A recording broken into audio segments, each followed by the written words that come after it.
Hills alien abduction के दूसरे episode में हमने देखा कि साइमन के द्वारा हिप्नोटाइज किए जाने पर बार्नी ने एलियंस और उनके यूएफओस के बारे में कई सारे राज खोले और उस दिन हुई घटना के बारे में कई ऐसी चीजें बताई जो पहले पता नहीं चल सकी थी।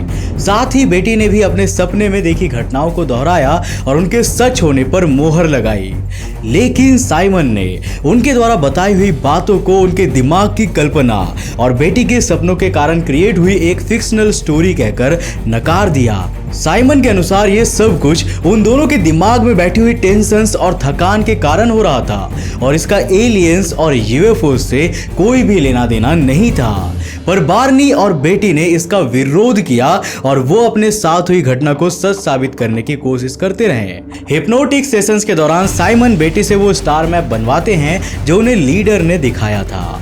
मार्जोरी फिश नाम के एक एस्ट्रोनॉमर ने इसकी स्टडी करके बताया कि ये मैप जीटा रेटिकुली स्टार सिस्टम का है, लेकिन इस बात को भी बहुत कम लोगों ने सच माना। हिल्स एलियन अबडक्शन को आम पब्लिक के बीच कभी बुक्स तो कभी टेलीविजन शोज के माध्यम से बड़ी डिटेल में रखा गया और पब्लिक में इसके बारे में जानने की क्यूरियोसिटी और भी बहुत ज्यादा दिखाई दी। लेकिन सवाल तो यही है कि क्या बार्नी और बेटी सच बोल रहे थे या फिर ये पूरी घटना उनकी मनगढ़ंत कहानी थी।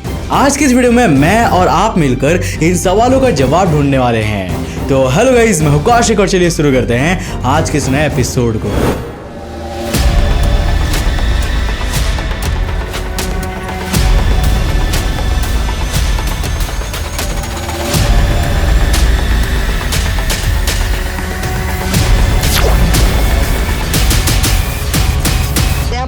I realized that they undoubtedly plan to take us on board. The Hills Alien Abduction Part 3।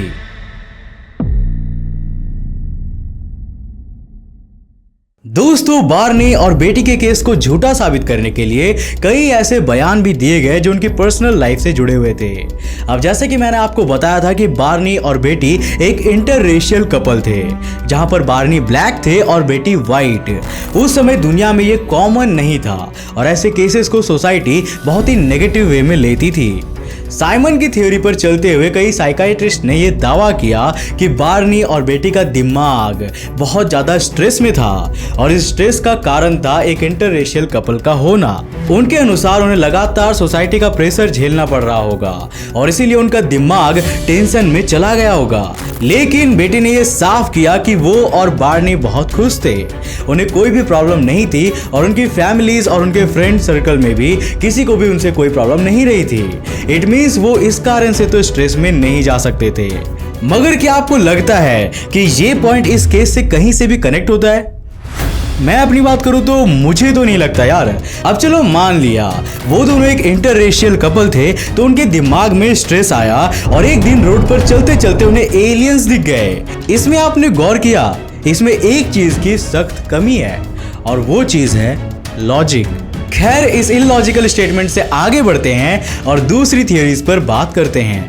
1976 Tehran UFO lights वाले एपिसोड में मैंने आपको अमेरिका के एक राइटर ब्रायन डनिंग के बारे में बताया था। इन्होंने उस केस में यूएफओ को आसमान में दिखता जुपिटर कहकर नकार दिया था और इस वाले केस में भी उनका स्टेटमेंट कुछ ऐसा ही था। उन्होंने कहा कि अगर बेटी ने उस रात आसमान में कोई चमकदार चीज देखी है और वो भी इतनी ज्यादा देर तक, तो एयरफोर्स की रडार ने इन्हें क्यों नहीं देखा? डनिंग के अनुसार बेटी ने कोई वेदर बलून देखा होगा जिसे वो यूएफओ समझ बैठी होगी। सेकेंडली, वो कहते हैं कि उन दोनों के साथ हुई घटना और उनके हिप्नोटिक सेशंस के बीच 2 साल का अंतर था। मतलब हिप्नोटिक सेशंस घटना के 2 साल बाद किए गए थे। तो क्या इतने समय में उन दोनों ने आपस में इसके बारे में डिस्कस नहीं किया होगा?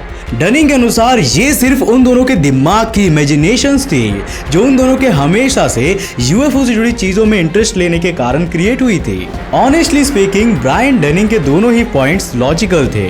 आखिर एयरफोर्स के रडार इतने बड़े यूएफओ को ट्रैक क्यों नहीं कर पाए?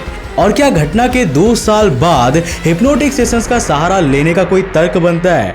ब्रायन डेनिंग भी अपनी ओर से सही थे, लेकिन फिर बात वही आ जाती है कि अमेरिकन गवर्नमेंट हमेशा से ही एलियन से जुड़ी घटनाओं को छिपाने के लिए जानी जाती है और ब्रायन डेनिंग जैसे लोगों ने तो 1976 तेहरान लाइट्स की घटना पर भी सवाल उठा दिए थे, जिसे एक दो नहीं बल्कि हजारों लोगों ने देखा था।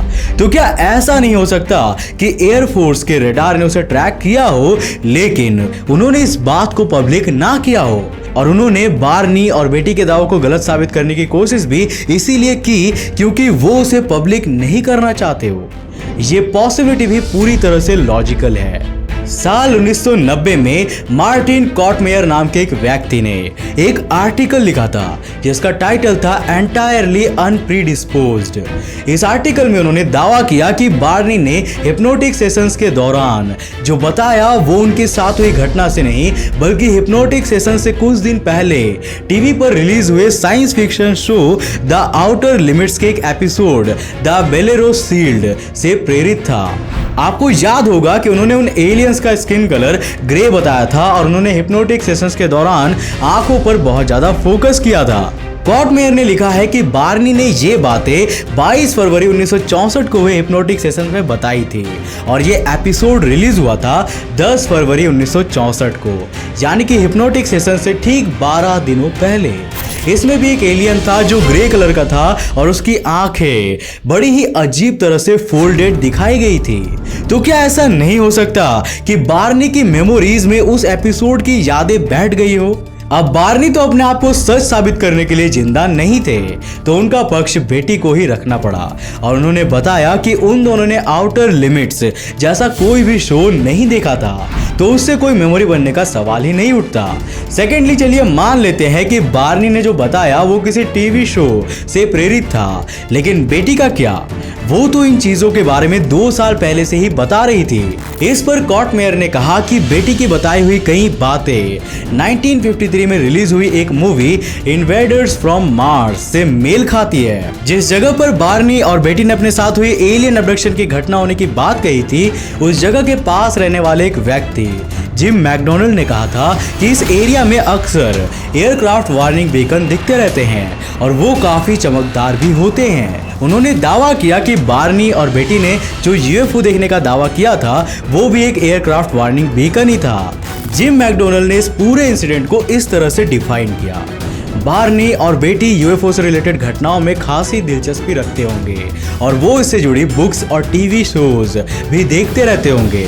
उस रात जब उन्होंने वो एयरक्राफ्ट वार्निंग बीकन देखा तो वो उसे कोई यूएफओ समझ बैठे और उसका पीछा करते रहे। इससे उनके दिमाग में इसके बारे में स्ट्रेस बढ़ता गया और आखिर में जब वो घर पहुंचे तो उन्हें अपने साथ हुई घटनाएं अजीब लगने लगी, जो उनके थके हुए दिमाग की क्रिएटिविटी थी और कुछ नहीं। शुरुआत में बार्नी अपने साथ हुई घटना को यूएफओ से नहीं जोड़ रहे थे, लेकिन जब बेटी ने वो सपने देखे तो उन दोनों को लगा कि वो इसे यूएफओ वाला एंगल दे सकते हैं और आने वाले समय में फेमस हो सकते हैं। हालांकि यहाँ पर सवाल यही उठता है कि अगर उन्हें फेमस होना होता तो वो तुरंत ही किसी न्यूज़पेपर से कांटेक्ट करके इसे पब्लिक कर देते, लेकिन ऐसा नहीं हुआ था। उन दोनों ने इसे 1 साल से भी ज़्यादा तक पब्लिक नहीं किया और हर एंगल से इसे एनालाइज करने के बाद ही कोई कदम उठाया। आखिर में बात करते हैं रॉबर्ट शिफर की। बेटी की लेटर लाइफ में उनसे इनकी कई बार मुलाकात हुई थी। शिफर ने अपने कॉलम में साल 1980 में न्यूयॉर्क सिटी में हुई नेशनल यूएफओ कॉन्फ्रेंस की एक घटना के बारे में लिखा। बेटी ने अपनी लाइफ में कई बार एलियंस को देखने के दावे किए थे। उस कॉन्फ्रेंस में भी वो ऐसे ही एक इंसिडेंट के सबूत पेश कर रही थी, जिसमें उनके अनुसार उन्होंने यूएफओस की फोटोज भी ली थी। बेटी ने करीब 200 फोटोज दिखाई, जिसमें कुछ चमकीला ब्लर्ड सा ऑब्जेक्ट दिख रहा था और चारों ओर अंधेरा था। एक लंबे भाषण के बाद बेटी के दावों से वहां की ऑडियंस इतनी पक गई कि उन्होंने उन्हें अपने भाषण को खत्म करके स्टेज से नीचे आने की मांग की।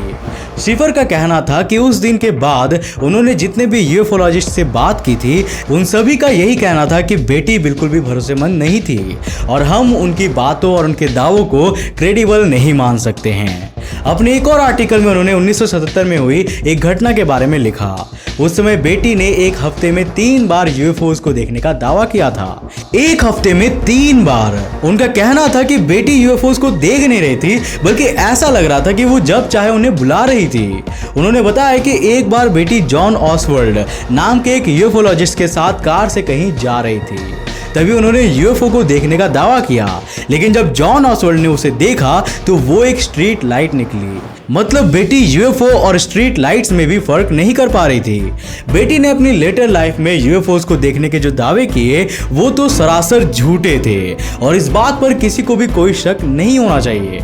बार्नी के जाने के बाद और एक लंबे समय तक अपने आप को सच साबित करने की कोशिशों के बाद हो सकता है कि उनके दिमाग पर कोई गहरा असर हुआ हो और उस कारण वो ऐसा कर रही हो। लेकिन क्या 19 सितंबर 1961 की रात को भी कुछ ऐसा ही हुआ था, या फिर उस रात बार्नी और बेटी को सच में एलियंस ने किडनैप किया था?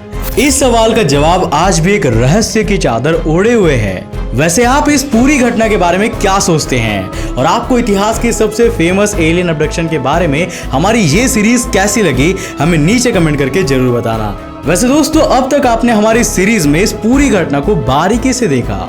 अब मैं आपसे ये सवाल पूछूंगा कि आपको क्या लगता है, क्या उस रात बार्नी और बेटी हिल को सचमुच एलियंस ने किडनैप किया था, या फिर ये सब उन दोनों की मनगढ़ंत कहानी है? हमें नीचे कमेंट करके अपनी राय जरूर देना। वैसे दोस्तों, क्या आपको आगे भी ऐसे और सीरीज चाहिए? अगर हाँ तो हमें नीचे कमेंट्स में जरूर बताना। दोस्तों, अगर आपने अभी तक हमें फेसबुक